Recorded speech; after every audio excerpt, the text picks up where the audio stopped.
Hi everyone, Jamie Harnish, your Toronto Real Estate Navigator with Bosley Real Estate. So, you're a move-up buyer. You're ready to move into that next home, but you also have a property that you need to sell. What do you do first? Today, I'm going to talk about buying and selling in a seller's market.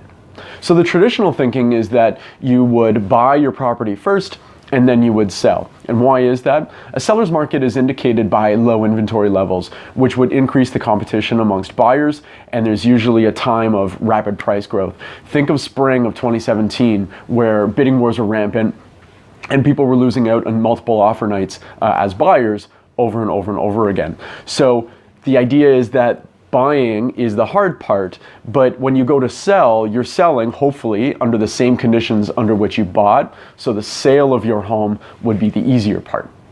But what are some of the issues that you can run into when you're conducting multiple transactions in this type of market? For example, on the buy side of things, you likely had to pay more money than you were hoping to in order to obtain the property that you wanted. So what if, and again, this is only an if, but what if you don't sell your own home for the amount of money that you needed to in order to, I guess, justify, for lack of a better word, the amount of money that you paid for your next home? So that's one issue that needs to be considered. Another thing that needs to be considered, and this wouldn't necessarily be as much of an issue if you were selling in a market like last year, but maybe in a market like today, where it's still a bit of a seller's market, but it's not nearly as rabid and frothy as it was in the spring of 2017. But what if, and it's a big if, but what if you have trouble selling at all? Can you extend the closing date of the property that you've purchased? And if you can't, do you have the financial ability to carry two properties at once?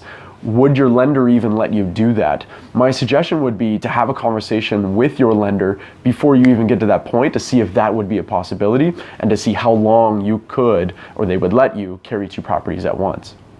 Lastly, markets can change sometimes very rapidly right before our eyes. For example, last year, April 20th, 2017, marked the date where our insane seller's market started to very quickly transition into a buyer's market. So sometimes events like the announcement of the Fair Housing Plan by the provincial Liberal government can trigger circumstances that can perpetuate the scenarios that I just described, such as not selling for as much as you thought you were going to, or maybe not even selling at all.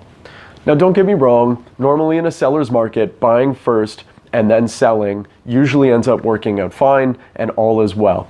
But knowing what could happen and planning for the worst case scenario can help protect you and help you put in place some contingency plans so that you can plan accordingly for, especially combined, what are going to be easily the largest financial transactions you're ever going to conduct in your life.